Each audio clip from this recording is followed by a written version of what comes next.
how brilliant this weekend has been. I mean, I had been made redundant.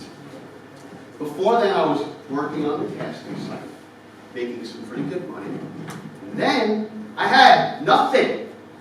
I was scrounging around looking for some change just to have a pint at the club. See, it's impossible to get a job in Ashington, where I'm from, especially when you've been on the inside. The people treat you differently. They treat you like dirt. And after a while, you start to believe it. So for me to have the chance to win one of the prizes for my writing and come to this classy house for the weekend was like a dream come true. I started writing when I was in prison. An education woman came in to run a class, and at first she had us tell stories. And then we would write them down. I loved it. I mean, putting words on paper and having characters come to life in my head, you can control what happens in a story.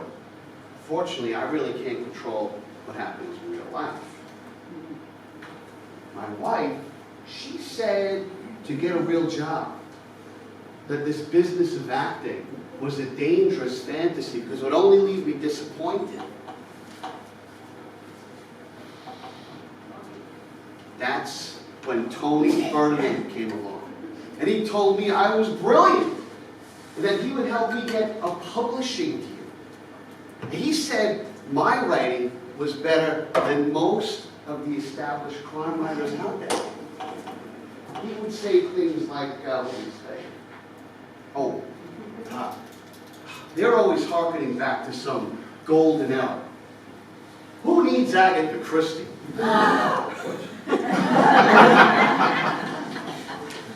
You and me, we know real life, Lenny, my boy. Don't let the traditionalists get in the way. It was the best thing that ever happened to me in my life. And now he's dead.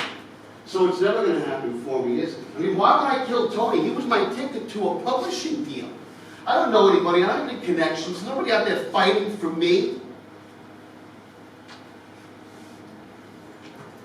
I had arranged to meet Tony at the summer house at 2 o'clock. He said he had some ideas for my book. How to make it better, easier to sell. But I was late. I don't got a watch.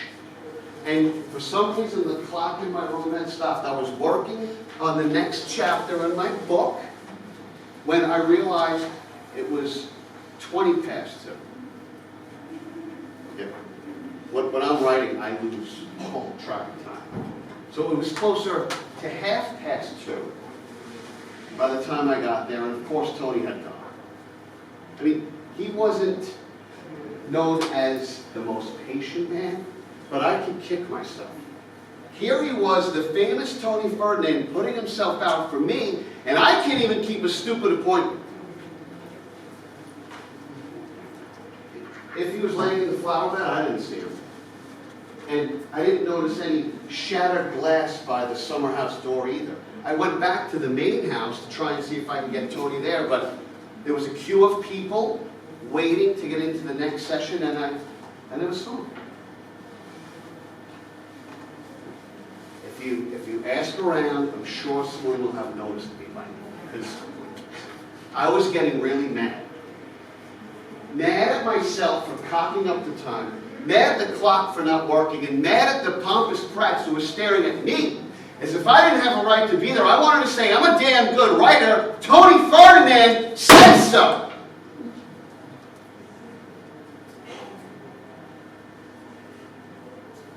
And then I realized I should probably calm down before doing something that I regret.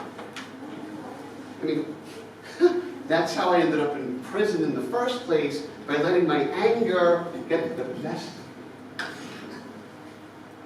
So I went outside to smoke a cigarette. So if there's mud on my shoes, it's because I was wandering around yelling at myself in my head. You know, as a matter of fact, I was still out front when I noticed Joanna Tobin come running back towards the front entrance of the hotel to say, Tony was dead. I was always jealous of Joanna. With her posh voice and her knowledge of books, a little competitive. Her and I were the stars of Tony's show. I didn't want to share that honor with anybody, especially with somebody like her. But, I gotta say, she looked so real, with blood all over her shirt and blood on the glass that she was holding. I actually felt bad for her. Anyway, I don't know what happened, and everybody was staring. So here's the deal. I don't know who killed Tony. Someone who was jealous of his success, I suspect. One of the writers he rejected or mocked. He can be very cruel, you know. But it wasn't me. He was my passport to a different place, a different way of life. And I had just caught a glimpse of that world when his death took it away from me.